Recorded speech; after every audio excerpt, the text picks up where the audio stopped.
आज हम बात करेंगे एक ऐसी मूवी की जिसमें एक छोटा सा लड़का बड़ा होकर एक ताकतवर हल्क बन जाता है और उसकी पावर्स को देखकर देश की आर्मी उसके पीछे पड़ जाती है और उसे खत्म करना चाहती है। जी हाँ, हम बात कर रहे हैं इनक्रेडिबल हल्क की। इस मूवी को कई लोगों ने देखा होगा, लेकिन आज हम एक्सप्लेन करेंगे अच्छे से इसकी कहानी।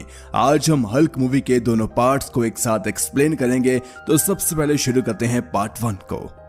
कहानी शुरुआत होती है 1965 में, जहां हमें एक साइंटिस्ट दिखाया जाता है जो कि किसी लैब में एक्सपेरिमेंट कर रहा होता है।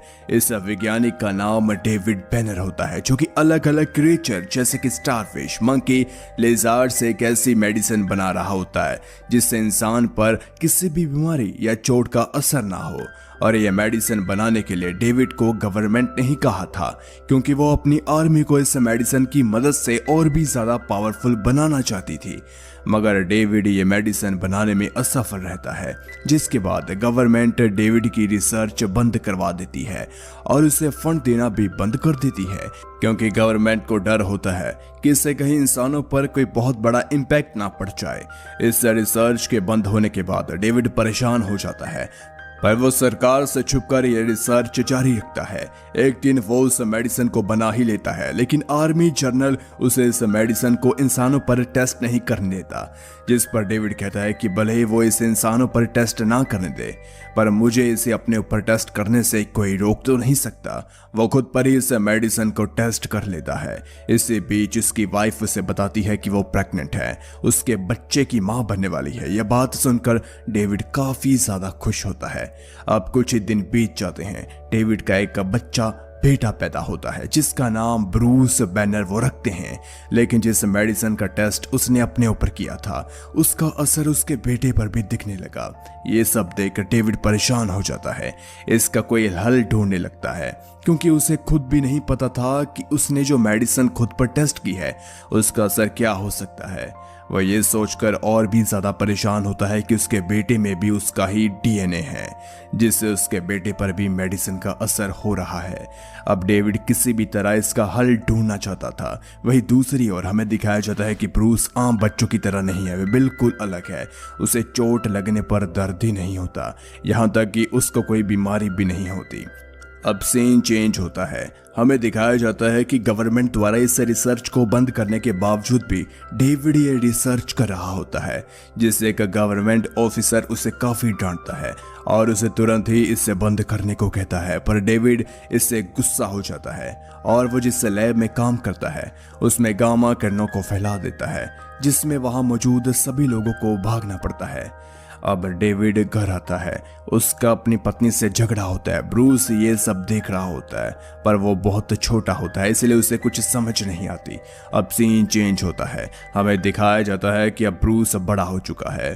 उसे किसी कैचलर नामक महिला ने अडॉप्ट कर लिया। ब्रूस को अपनी पुरानी जिंदगी के बारे में कुछ नहीं पता। उसे बस इतना पता होता है कि बचपन में उसके असली माता पिता मर चुके हैं, जिसके बाद मिसेस कैचलर ने उसे अडॉप्ट कर लिया। तब से वही उसकी माँ है। ब्रूस भी अपने पिता की ही तरह एक वैज्ञानिक है, जो कि एक लैब में गामा रेडिएशन पर रिसर्च करता है। इस लैब में उसके साथ एक लड़की भी काम करती है जिसका नाम रोज है। ये दोनों एक प्रोजेक्ट पर काम कर रहे हैं जिससे कम लेवल की गामा किरणों से कैंसर और अल्जाइमर बीमारी का इलाज ढूंढ रहे हैं, ताकि इससे पीड़ित लोगों को जल्दी से ठीक किया जाए। कई हद तक ये अपने प्रोजेक्ट में सफल भी हो चुके हैं। इस प्रोजेक्ट का काम करते करते ये दोनों एक दूसरे को बहुत पसंद करते हैं। इसी बीच इनके पास एक आर्मी ऑफिसर आता है और वो कहता है कि तुम जिस प्रोजेक्ट पर काम कर रहे हो वह सिर्फ आर्मी के लिए करो। ये दोनों उसे मना कर देते हैं और कहते हैं कि हम इसका फायदा पूरी दुनिया को देना चाहते हैं। इसके बाद वो आर्मी ऑफिसर इन दोनों को चेतावनी देकर यहाँ से चला जाता है। अब हमें इस लैब में एक बहुत ही अजीब इंसान दिखाया जाता है, जो कि चुपके से ब्रूस का एक बाल चुराकर वहां से चला जाता है। असल में ये ब्रूस के फादर यानी कि डेविड होते हैं, जो कि ब्रूस के बाल से उसका डीएनए पता करना चाहते हैं। अब सीन चेंज होता है। हमें दिखाया जाता है कि ब्रूस और रोज जिस लैब में काम करते हैं वहां गामा रेडिएशन की मशीन खराब हो जाती है, जिसकी वजह से ब्रूस इसे ठीक करने चाहता है।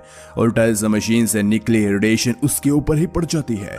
अब हमें दिखाया जाता है कि ब्रूस एक बेड पर बैठा हुआ है। बिल्कुल अभी अभी उसे होश आया है, क्योंकि रेडिएशन की किरणें उसके ऊपर पड़ने की वजह से वो बेहोश बेहोश हो गया था। उसे तुरंत ही हॉस्पिटल ले जाया गया, लेकिन अब वो होश में आ चुका है। रूस ब्रूस को देखकर कहती है, वो रेडिएशन बहुत खतरनाक थी, जिसके संपर्क में आते इंसान की मौत हो जाती है। तुम्हें कुछ नहीं हुआ? जिस पर ब्रूस कहता है, मुझे तो दर्द भी नहीं हो रहा। ये सुनकर रोज काफी हैरान होती है। ब्रूस कहता है, रोज छोड़ो इन सभी बातों को, मुझे काफी अजीब महसूस हो रहा है। अब रात हो जाती है, जहां रात के वक्त ब्रूस के पास उसके फादर यानी कि डेविड आते हैं। डेविड ब्रूस को बताता है, मैं तुम्हारा फादर हूँ। ब्रूस उसकी बात नहीं मानता और कहता है कि मेरे माता पिता तो कब के मर चुके हैं। पर डेविड उसे कहता है, तुम्हें झूठ बताया गया। रोज जिससे तुम प्यार करते हो वह उसी आर्मी जर्नल की बेटी है जिसने मेरी रिसर्च को बंद करवाया था। डेविड उसे बताता है, जिस चीज पर तुम रिसर्च कर रहे हो वो तुम्हारे अंदर ही मौजूद है, तुम्हें कहीं जाने की जरूरत नहीं है। ब्रूस कहता है, मैं तुम्हारी बात पर कैसे यकीन करूं, क्योंकि तुम बहुत सालों बाद मुझसे मिलने आए, जबकि रोज से मैं कई सालों से प्यार करता हूं। हम रोज मिलते हैं। अब सीन चेंज होता है और ब्रूस लैब में आ जाता है, जहां उसे अपने पिता यानी कि डेविड की बातें याद आने लगती है।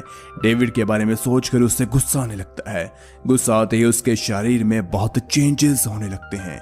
देखते देखते वो एक बड़ा सा हल्क बन जाता है। ये सब उसके फादर यानी कि डेविड भी देख रहे होते हैं। डेविड को देखकर हल्क और भी ज्यादा गुस्से में आ जाता है और वो पूरी लैब में तोड़ फाड़ करने लगता है। लैब की छत को तोड़कर बाहर निकल जाता है। अब सुबह हो जाती है, जहाँ रूस ब्रूस से मिलने जाती है और कहती है, मुझे लैब में बहुत अजीब चीजें देखने को मिली। वहां सब सामान टूटा हुआ था। क्या ये सब तुमने किया? इस पर ब्रूस कहता है, मैं कल लैब तो गया ही नहीं। मुझे एक बहुत अजीब ड्रीम आया, जिसमें मुझे ऐसा लगा कि मैं एक पावरफुल इंसान बन चुका हूँ।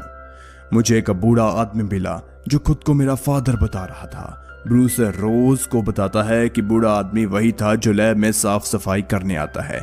ये लोग बात ही कर रहे होते हैं कि तभी वहां पर रोज के फादर आर्मी जर्नल आ जाते हैं और रोज से कहते हैं, तुम बाहर जाकर गाड़ी में बैठ जाओ, मुझे ब्रूस से कुछ जरूरी बात करनी है। यह आर्मी जर्नल जानता था कि ब्रूस डेविड बैनर का ही बेटा है और वह डेविड का अधूरा काम पूरा कर रहा है। आर्मी जर्नल भी ब्रूस से वही सवाल पूछता है, क्या तुम कल लैब में गए थे? इस पर ब्रूस फिर से कहता है, मैं कल लैब गया ही नहीं। लेकिन आर्मी जर्नल उसे बताता है कि तुम झूठ बोल रहे हो, क्योंकि हमें लैब में तुम्हारे आइडेंटिटी कार्ड मिला। इस पर ब्रूस कोई भी उत्तर नहीं देता। आर्मी जर्नल भी बाहर अपनी बेटी के पास चला जाता है। वह अपनी बेटी से कहता है, तुम्हारा ये जो दोस्त ब्रूस कोई खतरनाक काम कर रहा है जिससे देश को खतरा है, और मैं इसका पर्दाफाश कर कर ही रहूंगा, इसलिए मैंने उसे नजरबंद कर दिया। आर्मी जनरल ये भी कहता है कि तुम उस आदमी यानी कि ब्रूस से दूर रहो। इसके बाद रोज कार स्टार्ट करती है। ब्रूस के फादर यानी कि डेविड का पता लगाकर उनके घर चली जाती है। डेविड के पास पहुंचकर रोज उनसे पूछती है, तुम्हारे बेटे में ऐसा क्या खास है? पूरी आर्मी उसके पीछे पड़ी हुई है। जिस पर डेविड उसे बताता है, तुम ये सब जानकर मेरे बेटे की मदद करना चाहती हो? तो रोज कहती है, मेरे पिता आर्मी जनरल है, उनका मानना है कि ब्रूस कोई ऐसा काम कर रहा है जिससे देश को खतरा है। यह सुनते ही डेविड कहता है कि मेरा बेटा अनोखा है, ये दुनिया अनोखी चीजों की कदर नहीं करती बल्कि उसके पीछे पड़ जाती है। डेविड कहता है कि अब बहुत देर हो चुकी है और मैं अब उसकी मदद नहीं कर सकता। वैसे भी वो मुझे अपना पिता नहीं मानता, तो मैं उसकी मदद क्यों करूं? डेविड ये भी कहता है कि अब आप यहाँ से जा सकती हैं। इसके बाद रोज वहां से चली जाती है। अब सीन चेंज होता है और हमें दिखाया जाता है कि आर्मी जनरल ब्रूस से इन्वेस्टिगेशन कर रहा है। वह उससे उसके फादर यानी कि डेविड बेनर के बारे में पूछता है, पर ब्रूस कहता है कि मुझे इनके बारे में कुछ नहीं पता, मुझे तो बस इतना बताया गया कि मेरे माता पिता मर चुके हैं। आर्मी जनरल कहता है, तुम झूठ बोल रहे हो, क्योंकि कोई भी अपने सामने हुए इतने बड़े हादसे को बोल नहीं सकता। इस पर ब्रूस कहता है, कौन सा हादसा? कैसा हादसा, मुझे बताओ। पर आर्मी जनरल उसे कुछ नहीं बताता, वहां से चला जाता है। अब यहाँ पर ब्रूस एक घर में नजरबंद होता है। तभी उसे एक फोन की घंटी सुनाई देती है। वह सभी जगह ढूंढता है तो उसे सोफे के नीचे एक फोन दिखाई देता है, जिसे कि किसी ने छुपा कर रखा था। ये फोन किसी और का नहीं बल्कि उसके पिता यानी कि डेविड बेनर का होता है। फोन रिसीव करते ही ब्रूस अपने फादर को कहता है, तुमने ये मेरे साथ क्या किया? तुमने अपने ऊपर एक्सपेरिमेंट किया, उसका नतीजा मुझे क्यों मिल रहा है? तो डेविड कहता है, तुम इसे कभी नहीं समझ सकते, क्योंकि मैं अभी तक इसे नहीं समझ पाया हूँ और तुम्हें अपनी ताकत का इस्तेमाल करना चाहिए।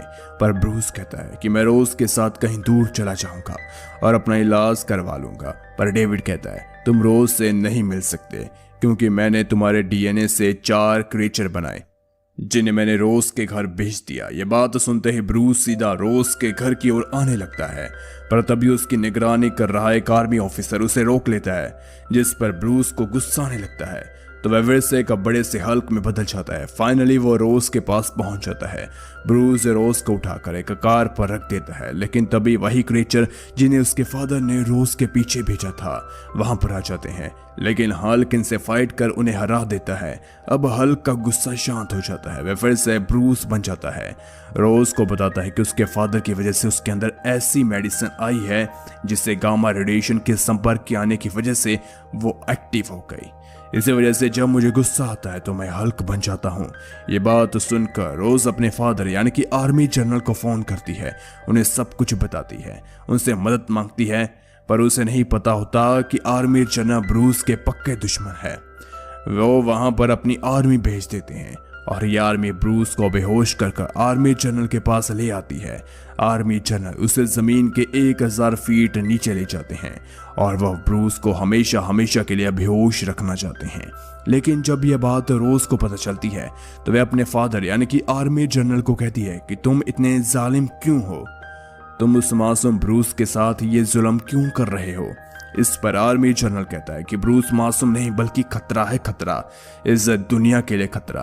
ब्रूस अपने पिता की ही तरह एक बहुत जिद्दी साइंटिस्ट है। इस पर रोज कहती है मैं उसे अच्छे से जानती हूँ, वो ऐसा नहीं कर सकता, आप मुझे उससे एक बार मिलने दीजिए। इस पर आर्मी जनरल कुछ सोचता है और उसे ब्रूस से मिलने की इजाजत देता है। रूस ब्रूस के साथ एक पूरा दिन रहती है। इसके बाद आर्मी जनरल कहता है कि तुम ब्रूस से आज के बाद कभी नहीं मिल सकती क्योंकि कुछ लोग उसे हमेशा हमेशा के लिए यहाँ से लेकर जाने वाले हैं। ये बात उसके फादर डेविड को पता चलती है। उसके बेटे को आर्मी जनरल ने पकड़ लिया, वो उसे हमेशा हमेशा के लिए किसी को सौंपने वाला है। तो वह सोचता है कि वह अपने बेटे की रिसर्च इस तरह से खत्म नहीं होने दे सकता, तो वह भी उसी गामा रेडिएशन के सामने चला जाता है जिससे ब्रूस को हल्क की पावर मिली थी। लेकिन यहाँ पर ब्रूस के पिता यानी कि डेविड को गामा रेडिएशन के संपर्क में आने से एक और पावर मिल जाती है। अब वो जिस भी चीज को छूता है वह उसके जैसा ही बन जाता है, जो कि एक बहुत अच्छी पावर होती है। इसके बाद डेविड रोज के पास आता है और कहता है कि मैं अपने बेटे से मिलना चाहता हूँ, पर रोज कहती है तुमने बहुत देर कर दी क्योंकि मेरे पिता आर्मी जनरल अपनी आर्मी के जरिए उसे ले जाने वाले हैं। तो डेविड कहता है वो तुम्हारे पिता है, तुम इन्हें रोक भी सकती हो। रोज कहती है नहीं, मैं उन्हें नहीं रोक सकती। और हाँ, तुम ऐसी बातें क्यों कर रहे हो, तुम्हें ये सब पता है कि ये सब तुम्हारी वजह से हुआ। इस पर डेविड कहता है कि मेरी वजह से ये सब नहीं हुआ, बल्कि ये उसमें डीएनए की वजह से आया है। मैंने तो इसे खत्म करने की बहुत कोशिश की, मेरी इसमें कोई गलती नहीं, बल्कि इसमें गलती तुम्हारे पिता की है जिसने मेरी रिसर्च को बीच में ही रोक दिया, वरना अब तक मैं इसका हल तो बना ही लेता। डेविड कहता है कि हाँ, मैं अपनी गलती मानता हूँ और मुझे जब ये बात पता चली कि मेरा बेटा आगे चलकर दुनिया के लिए खतरा हो सकता है, मैंने उसे मारने की बहुत कोशिश की। एक बार मैं उसे मारने ही जा रहा था, लेकिन तभी मेरी वाइफ ने मुझे रोका। वह चाकू मेरी वाइफ को लग गया जिससे उसकी मौत हो गई। अब सीन चेंज होता है, हमें दिखाया जाता है कि ब्रूस पर बहुत ही टॉर्चर हो रहा है। ये लोग उसे इलेक्ट्रिकल शॉक दे रहे हैं ताकि उसे गुस्सा आ जाए, फिर वो हल्क बन जाए और उस हल्क से ये और भी हल्क बना सके और उनसे अपने फायदे के लिए कुछ काम करवा सके। लेकिन ब्रूस ऐसा नहीं होने देता, वे अपने गुस्से पर कंट्रोल करते हैं, अपने आप को गुस्सा नहीं दिलाता ताकि ये लोग उसका गलत इस्तेमाल ना कर सके। लेकिन इसे इतना तेज इलेक्ट्रिकल शॉक दिया जाता है कि वह बेहोश हो जाता है। बेहोश होने के बाद उसे कुछ पुरानी बातें याद आने लगती है। उसे याद आता है कि किस तरह उसके फादर ने बचपन में उसे मारने की कोशिश की थी, इसकी वजह से उसकी माँ की जान चली गई। ये सोचकर उसे गुस्सा आने लगता है, तो वह फिर से एक बड़े मॉन्स्टर यानी कि हल्क में बदल जाता है। हल्क में बदलने के बाद वो जिससे शीशे के गिलास में बंद होता है उसे तोड़ देता है, बाहर निकल आता है।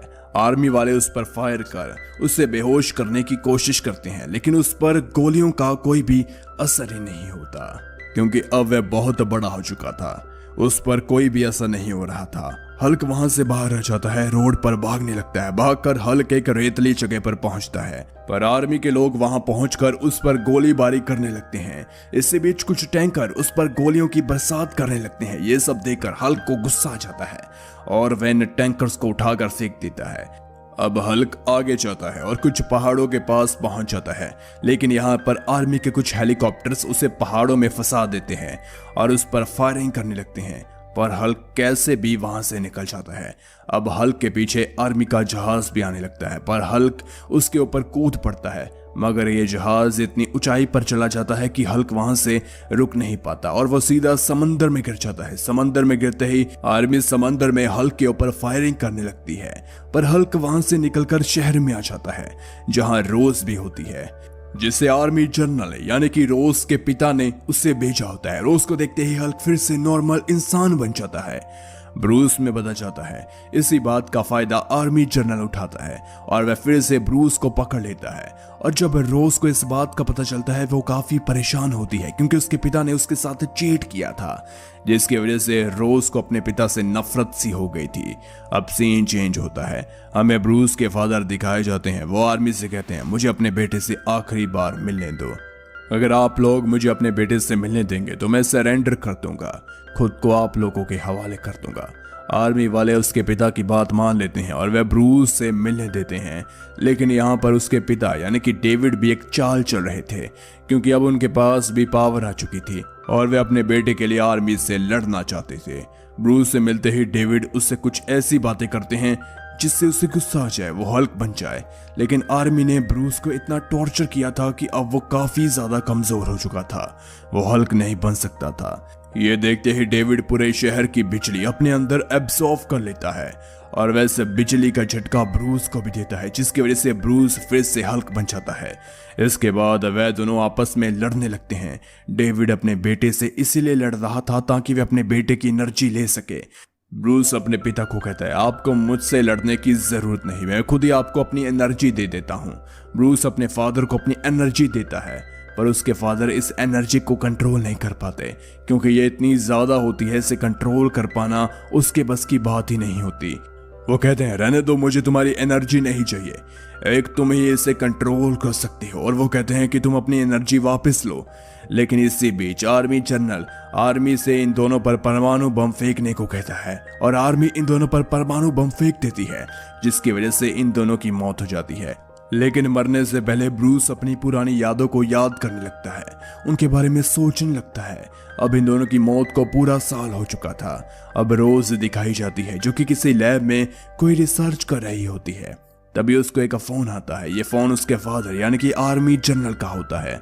वह रोज से कहते हैं, तुम्हें ब्रूस के बारे में कुछ पता चला तो मुझे बताना, क्योंकि सब लोग मानते हैं कि वो मर चुका है, लेकिन मुझे ऐसा लगता है कि वो अभी भी जिंदा है।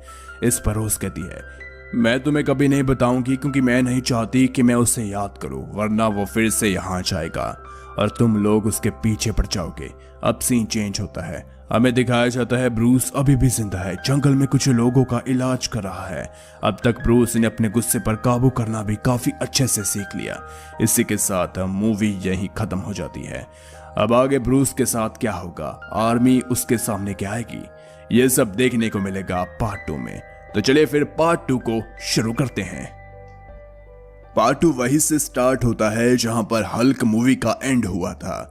हमें दिखाया जाता है कि ब्रूस अभी जिंदा है, जंगल में लोगों का इलाज कर रहा है। अब हमें पता चलता है कि ब्रूस किसी और देश में चला गया, वहां की किसी लैब में अपना इलाज करवाने के लिए गया है। और ब्रूस ने ऐसा रोज के कहने पर किया, क्योंकि रोज ने उसे कहा था कि तुम इस लैब में चले जाओ, ये तुम्हारा इलाज कर देंगे, तुम हमेशा के लिए ब्रूस बन जाओगे। इस लैब में ये लोग ब्रूस पर एक एक्सपेरिमेंट करते हैं। ये एक्सपेरिमेंट बहुत ही बुरी तरह विफल हो जाता है। ब्रूस फिर से हल्क में बदल जाता है। ये सब देखकर ब्रूस को काफी गुस्सा आता है, तो वह यहाँ पर सब कुछ तोड़ फाड़ कर देता है और कई लोगों को जख्मी भी कर देता है। ये सब करने के बाद वह यहाँ से दूसरी कंट्री में चला जाता है। इस देश में वो एक कंपनी में जॉब करता है जो कि जूस बनाने का काम करती थी। इस कंपनी में ब्रूस का काम बॉटल्स को बनाना होता है। यहाँ कर ब्रूस अपने गुस्से को काबू करने के लिए योगा सीखता है, घंटों घंटों तक योगा करता है ताकि वो अपने गुस्से पर काबू कर सके और हमेशा के लिए ब्रूस रहे, ना कि हल्क बने। अब सीन चेंज होता है, हमें वो कंपनी दिखाई जाती है जिसमें ब्रूस बोटल्स बनाने का काम करता है। यहाँ पर ब्रूस बोतल बना रहा होता है, तभी शीशे की वजह से उसका हाथ कट जाता है और उसका खून एक दूसरी बोतल में चला जाता है, पर इस बात का पता ब्रूस को नहीं चलता। और वो बोतल कॉन्वेयर बेल्ट से आगे चली जाती है। अब इस बोतल में जूस को भर दिया जाता है और मार्केट में बेच दिया जाता है। पर जब इस जूस को एक आदमी पीता है तो उसे एक ऐसी बीमारी होती है जिसका इलाज अभी तक नहीं बना था और डॉक्टर के लिए यह बीमारी बिल्कुल नहीं थी। जब इस इंसान का केस फैलता है, बात आर्मी जनरल के पास पहुंचती है, तो वो कहता है कि यह बीमारी तो सिर्फ ब्रूस से ही फैल सकती है। हो ना हो ब्रूस अभी भी जिंदा है और वो कहीं पर रह रहा है। आर्मी जनरल कहता है जल्दी से जल्दी ब्रूस का पता लगाओ, वो कहाँ पर है। इसके बाद अब वो लोग पता लगा लेते हैं कि ये जूस कहाँ बनता है और आर्मी जनरल अपनी सारी आर्मी को उस देश में भेज देता है जहां पर ब्रूस होता है। और ये आर्मी के लोग ब्रूस को देख लेते हैं। आर्मी वाले ब्रूस का पीछा करने लगते हैं, पर अब ब्रूस भागने लगता है, लेकिन वो सोचता है कि मैं इनका मुकाबला नहीं कर सकता। एक बार फिर से हल्क में बदलना उसे पड़ता है ताकि वो इन सभी का सामना कर सके। हल्क में बदलने के बाद वो इन सभी से मुकाबला कर वहां से भाग जाता है ताकि कोई भी इसे पकड़ ना सके। अब जिस आर्मी को आर्मी लीडर ने भेजा था, उसका हेड आर्मी लीडर से कहता है मैं उसे नहीं पकड़ सका क्योंकि इसमें बहुत ज्यादा पावर थी। वो इतना भारी था कि उस पर किसी भी चीज का असर ही नहीं हो रहा था। उसकी बात सुनकर आर्मी जनरल कहता है परेशान मत हो, मैं तुम्हें ऐसा बना दूंगा कि तुम हल्क से भी ज्यादा मुकाबला करोगे। अब सीन चेंज होता है। हमें दिखाया जाता है कि ब्रूस अब उसी देश में आ चुका है जहां पर रोज ने उसे लैब में बुलाया था। यहाँ करवै के यूनिवर्सिटी में एडमिशन ले लेता है जहां वो रोज को भी दिखता है जो कि किसी लड़के के साथ हंसी मजाक कर रही होती है। ये देखकर ब्रूस सोचता है क्या पता ये लड़का उसका बॉयफ्रेंड हो, और वो ये भी सोचता है क्या पता रोज अब उसे भूल गई हो, और वो काफी मायूस होकर वहां से चला जाता है। इसके बाद ब्रूस एक पिज्जा शॉप पर जाता है जहां के ओनर से रोज के साथ वाले लड़के के बारे में पूछता है, तो वो बताता है कि वो लड़का रोज का एक दोस्त है जो कि काफी अच्छा है। वो पिज्जा शॉप का ओनर ब्रूस से कहता है अगर तुम जॉब करो तो मैं तुम्हें जॉब दे सकता हूँ पिज्जा डिलीवरी करने का। ब्रूस उसकी बात मान लेता है, वहां पर पिज्जा डिलीवर का काम करने लगता है। यहाँ पर ब्रूस इंटरनेट पर मिस्टर ब्लू होता है और उससे वो आइडेंटिटी छुपाकर बात करता है। उसे नहीं पता था कि यही ब्रूस है। ब्रूस बस उसे रैंडम बातें करता है और अपने बारे में बताता है। उसका कोलीग भी एक साइंटिस्ट होता है। अब एक दिन ब्रूस को अपने पुराने कॉलेज जहां पर वो पुराने दिनों में पढ़ता था, वहां से एक पिज्जा डिलीवरी का ऑर्डर आता है जहां वो पिज्जा डिलीवर करने जाता है। जब वो पिज्जा डिलीवर करता है तो वह देखता है कि वहां बहुत ज्यादा लोग नहीं हैं। तभी उसकी क्यूरियोसिटी जागती है और वह साइंस लैब में जाता है जहां वो देखता है कि उसकी साइंस लैब में कोई भी नहीं है। वह चुपके से वहां जाकर उसकी साइंस लैब में अपनी आईडी लॉगिन करता है, पर उसे पता चलता है कि उसके नाम से वहां कोई भी आईडी नहीं है। ये देखकर वो काफी ज्यादा हैरान होता है और वहां से बाहर निकल जाता है। वेस के बारे में अपने कोलीग जिससे वो इंटरनेट पर बातें करता था उसे भी बताता है और कहता है कि जो डेटा मुझे चाहिए वो कंप्यूटर में है ही नहीं था। दरअसल ब्रूस को अपने द्वारा की गई रिसर्च का डेटा चाहिए होता है और वो मिस्टर ब्लू से कहता है उसे चलते रहना होगा ताकि आर्मी वाले उसे ढूंढ ना पाए, क्योंकि वो फिर से आर्मी के हाथ नहीं आना चाहता था। अब ब्रूस उसी पिज्जा शॉप में आ जाता है जहां रोज और उसका दोस्त दिखाई देते हैं। उन्हें देखते ही वो उसे दरवाजे से झांकता है, पर रोज उसे देख लेती है, लेकिन तुरंत ही ब्रूस वहां से चला जाता है। रोज उसका पीछा करती है पर उसे ब्रूस नहीं मिलता। अब रोज वापस पिज्जा शॉप में आ जाती है और उसके ओनर से ब्रूस के बारे में पूछती है, तो वो बताता है कि ब्रूस अब यहीं इसी शहर में रहता है। वही दूसरी ओर अब ब्रूस इस शहर को छोड़कर जा रहा होता है कि तभी रोज उसे ढूंढ लेती है। उसे कहती है कि मैं तुमसे आज भी उतना ही प्यार करती हूँ जितना कि पहले करती थी, और वो आदमी सिर्फ मेरा दोस्त है और कुछ नहीं। वो उसको अपने घर ले जाती है, उसे वो सारा डेटा देती है जिसकी तलाश उसे होती है, क्योंकि रोज ने उस सभी डेटा को अपनी पेन ड्राइव में सेव कर रखा था। इस सब के बारे में जनरल को कुछ नहीं पता होता। इसी बीच रोज कहती है कि इस डेटा को अगर हम मेरे पिता यानी कि आर्मी जनरल को दे दे तो वो हमारी मदद कर सकते हैं। इस पर ब्रूस कहता है नहीं, ऐसा सोचना भी मत, वो मेरी मदद करेंगे, बल्कि वो तो मुझे मार कर ही अपना फायदा लेना चाहेंगे। इसके बाद सीन चेंज होता है। हमें वही आर्मी जनरल दिखाया जाता है जो कि उस आर्मी के हेड से अपने वादे को पूरा करता है। वह उस आर्मी हेड को ऐसा बना रहा होता है जिससे वो हल्क का मुकाबला कर सके, उसे हरा सके। आर्मी जनरल उस हेड के पूरे शरीर में बहुत सारे इंजेक्शन लगाता है, जिससे ये आर्मी हेड काफी ज्यादा पावरफुल हो जाता है। इसके शरीर में बहुत ताकत आ जाती है। वही दूसरी ओर ब्रूस रोज से कहता है, डेटा देने के लिए शुक्रिया, मगर मैं यहाँ ज्यादा देर नहीं रुक सकता, क्योंकि आर्मी मुझे यहाँ पकड़ने आ ही रही होगी।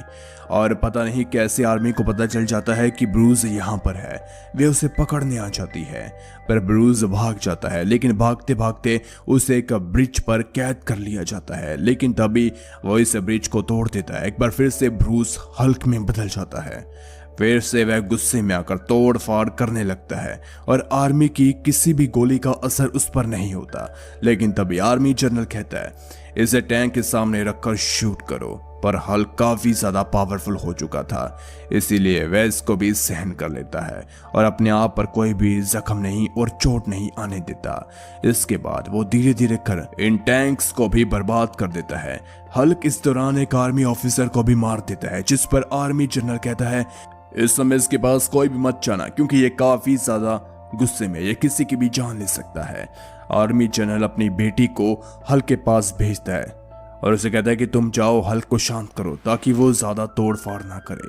रोज हल्क को समझाने के लिए उसके पास चली जाती है, लेकिन तभी आर्मी का एक और हवाई जहाज हल्क पर हमला कर देता है, जिससे हल्क रोज को चारों तरफ ढक लेता है और उसको एक भी गोली नहीं लगने देता, और वो उस हवाई जहाज को बर्बाद कर देता है और उस आर्मी हेड को भी मारता है, जिससे कि आर्मी जनरल ने हल्क से लड़ने के लिए तैयार किया था। अब सीन चेंज होता है, हमें वही आर्मी हेड दिखाया जाता है जो कि एक बेड पर लेटा होता है और उसके पूरे शरीर से खून बह रहा होता है। उसकी सभी हड्डियां टूट चुकी थी और वो चलने फिरने के लायक भी नहीं होता। लेकिन तभी अचानक वो खड़ा होता है, उसके शरीर के सभी जख्म भर जाते हैं। ये उसी इंजेक्शन का कमाल था जो कि आर्मी जनरल ने उसके शरीर पर लगाया था। इस हेड के पास पता नहीं कहां से बहुत ज्यादा पावर आ जाती है।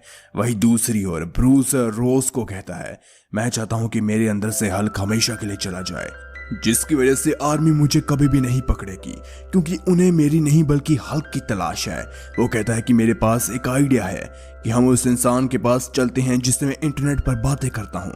उसकी भी एक लैब है, मुझे उम्मीद है कि वो मेरी पूरी तरह बीमारी को ठीक कर देगा। अब ब्रूस उस इंसान के पास जाता है।